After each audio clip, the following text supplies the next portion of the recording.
সাবেক প্রধানমন্ত্রী শেখ হাসিনার ছেলে সজীব ওয়াজেদ জয় যুক্তরাষ্ট্র থেকে লন্ডনে যাচ্ছেন। শেখ হাসিনা ভারতে আশ্রয় নেওয়ার পর এই প্রথম যুক্তরাষ্ট্র থেকে কোনো দেশ সফর করছেন তিনি। জানা গেছে অন্তর্বর্তী সরকারের প্রধান উপদেষ্টা ডক্টর মোহাম্মদ ইউনূসের যুক্তরাজ্য সফরকে সামনে রেখে লন্ডনে যাচ্ছেন জয়। কারণ বাংলাদেশে আওয়ামী লীগের কার্যক্রম নিষিদ্ধ হলেও লন্ডনে প্রধান উপদেষ্টাকে কালো পতাকা প্রদর্শন এবং বিক্ষোভের প্রস্তুতি নিচ্ছে তারা।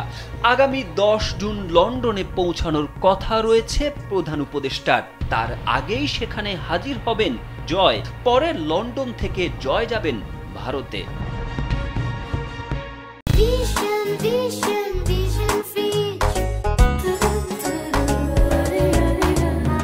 সন্ত্রাস ও গণহত্যার অভিযোগে আওয়ামী লীগের কার্যক্রম নিষিদ্ধ ঘোষণা করেছে অন্তর্বর্তী সরকার।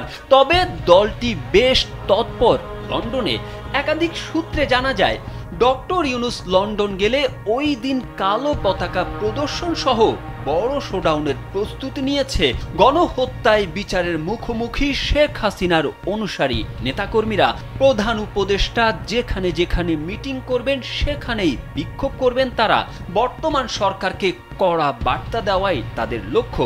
এ লক্ষ্যে যুক্তরাজ্য সহ ইউরোপের বিভিন্ন শহর থেকে আওয়ামী লীগের নেতাকর্মীদের লন্ডনে জড়ো করার প্রস্তুতি চূড়ান্ত করা হয়েছে বলে জানা গেছে।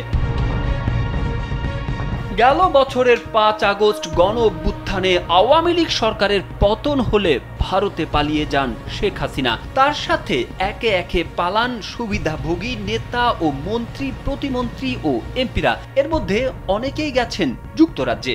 অনেকে অভিজাত এলাকায় বাড়ি কিনেছেন, কেউ বা দামি হোটেলে বসবাস করছেন। প্রকাশ্যেও আসতে শুরু করেছেন কেউ কেউ। এ নিয়ে একটি প্রতিবেদন করেছে দৈনিক আমার দেশ। প্রতিবেদনে আরো বলা হয়, প্রধান উপদেষ্টার এ সফরকে সামনে রেখে শেখ হাসিনার পক্ষ থেকে শোডাউনের জন্য কড়া নির্দেশ রয়েছে বলে জানিয়েছে দলটির একটি সূত্র। এ লক্ষ্যেই বিদেশে অবস্থানরত নেতা কর্মীদের সংগঠিত করার উদ্যোগ নেওয়া হয়েছে। আগামী 9 জুন যুক্তরাজ্য যাচ্ছেন প্রধান উপদেষ্টা ডক্টর মোহাম্মদ ইউনূস।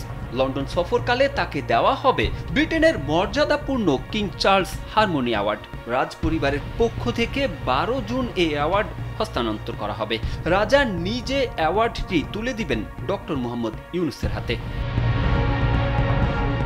তারেক আহমেদ, কালবেলা।